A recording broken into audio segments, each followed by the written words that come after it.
Magandang araw mga kaibigan. Bigyan natin ng reaksyon itong post ng GMA News tungkol sa napakaraming bilang ng mga milyonaryo in terms of dollars dito sa Pilipinas, hindi million pesos, million dollars. $12,000 millionaires.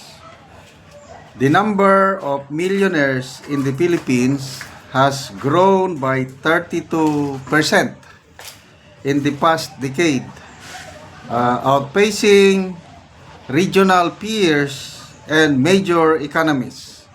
A report by Henley and Partners, a global consultancy firm on residence and citizenship by investment, released on Tuesday, show. According to Henley and Partners Managing Director Scott Moore, the Philippines has now an estimated 12,800 high net worth individuals or millionaires with at least $1 million na net worth. So kung $1 million times 57 kamo na lang, so 57 million, pinakamababa, no? Sir. Oo. This include 70 centimillionaires or individual with liquid investable wealth of at least $100 million. So kung $100 million times 56, 5.6 billion pesos. Grabe. And 12 billionaires. Dollar billionaires na ito. So, grabe. 56 billion pesos. Ganyan kayaman ang mga mayayamang Pilipino. Ang mga Pilipino ring pobre ay talagang pobre. Babasahin natin sa report, Yan sinasabing gumagandang ekonomiya, second fastest growing economy. Siguro nga, kailangan mga yumayaman yung katulad ng mga ito. Ano ba ito? Mga negosyante, politiko, or combination both? Okay, so basahin natin dito sa ano.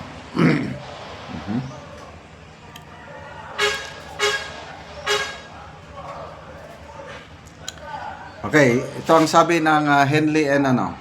The consistent growth reflects the country's emerging entrepreneurial class, its maturing financial market, and its expanding real estate and services sector. Ito na yung report, While it is not yet among the top destination for incoming millionaires globally, the Philippines' stability and growing wealth base stand out and create a strong foundation for future investment migration. Compared with the top 10 countries in the world ranked by the number of resident millionaires, the Philippines' 32% growth has outpaced the average and came in third behind United States and China. The Philippines is actually growing the amount of high net worth individuals at a very good pace and definitely above average. So, talagang maraming yumayaman na Pilipino. Number 3 tayo sa buong mundo Pinaka mabilis magyaman, Amerika, China, Philippines. Kaya lang, ang population natin 116 million Pilipinos. Ito, ilan lang sila? 12,800. Wala pang 1%. Sila yung yumayaman. Sa survey ng SWS, dumarami ang bilang ng pobreng Pilipino. Lalo na itong administrasyon ito, dumarami ang bilang ng nagugutom. Ang bilang ng nagugutom ngayon, halos maikumpara mo na sa nagugutom noong pandemic. Ano ba yan? Noong pandemic, expected na magutom ang Pilipino dahil hindi makapagtrabaho ng gusto. But noon, maganda ang ayuda. Ngayon, walang pandemic, merong ayuda, Kaya lang, marami pa rin ang gutom na Pilipino. So, dito, nakikita ko yung there is something wrong talaga sa imbalance of wealth dito sa Pilipinas. Payaman ng payaman ang mga mayayaman, papobre ng papobre ang mga pobre. Kaya, nakakaawa ang kalagayan, yung tinutulungan natin na Talaan Big Tribes sa Bukidnon. Kakaawa sila pag magbisita kami doon. Nung una, maririnig mo ang mga bata umiiyak sa gabi. Pagka kinabukasan, tanungin namin yung mga parents, bakit umiiyak yung anak niyo? Sabi, walang pagkain. Umiiyak dahil sa gutom. Kaya madurog ang aming puso malaman ng ganon. Kasi nga, sa hirap ng buhay, ang sweldo, yung mag-labor sila, ang sweldo nila sa isang araw is only 200 pesos per day. Ibili nila yon ng konting bigas, konting asin, I don't know kung may matira pang pang-ulam kasi ang iba para sa pag-eskwela ng mga anak, kung gas. Ganun po kahirap ang Pilipino.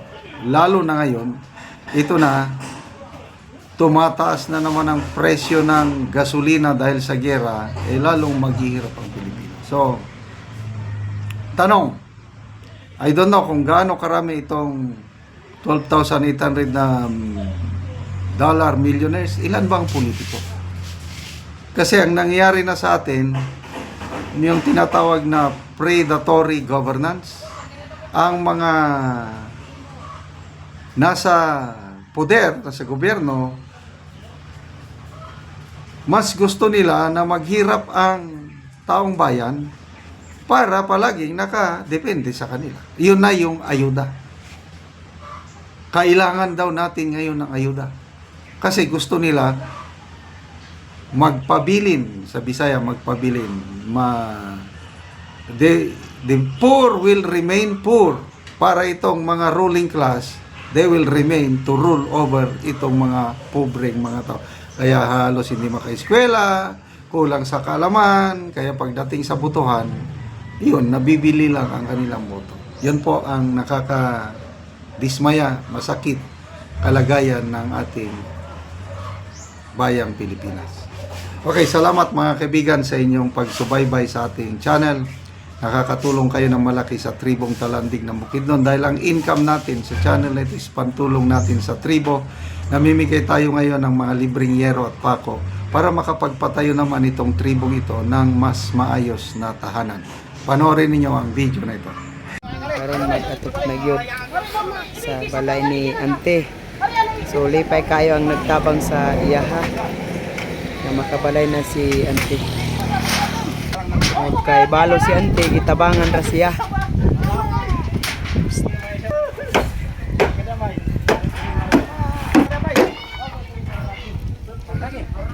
Kabalay na gyud si Ante.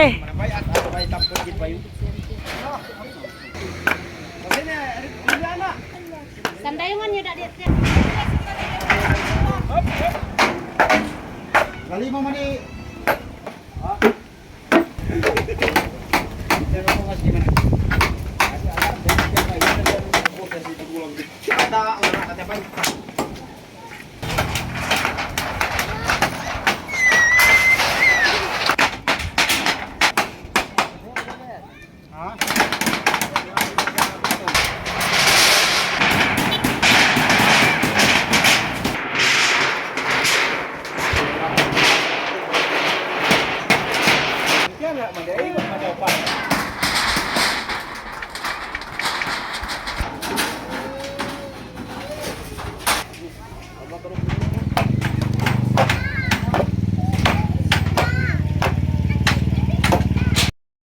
Ano man na gyud ang balay ni Ante o nindot na gyud nga tan-awon.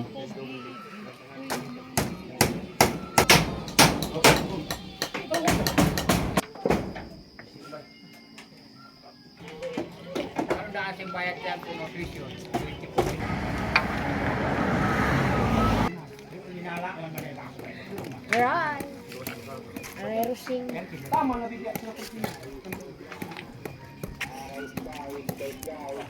Pindot kaayo ang atop ni Auntie. Humanag yun ang iyang balay. So, humanag yun ang dingding, salog, og ang iyang sira-sira, bintana. So, kompleto na. Humanag yun ang balay ni Auntie. Sumuli na siya karon ani.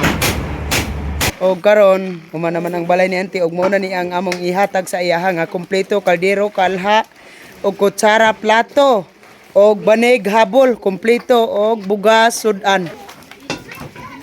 Managyod, nindot na gyud ka ayo ang balay ni Auntie. Oh. Og karon naghaling na pod si Auntie sa iyang kusina.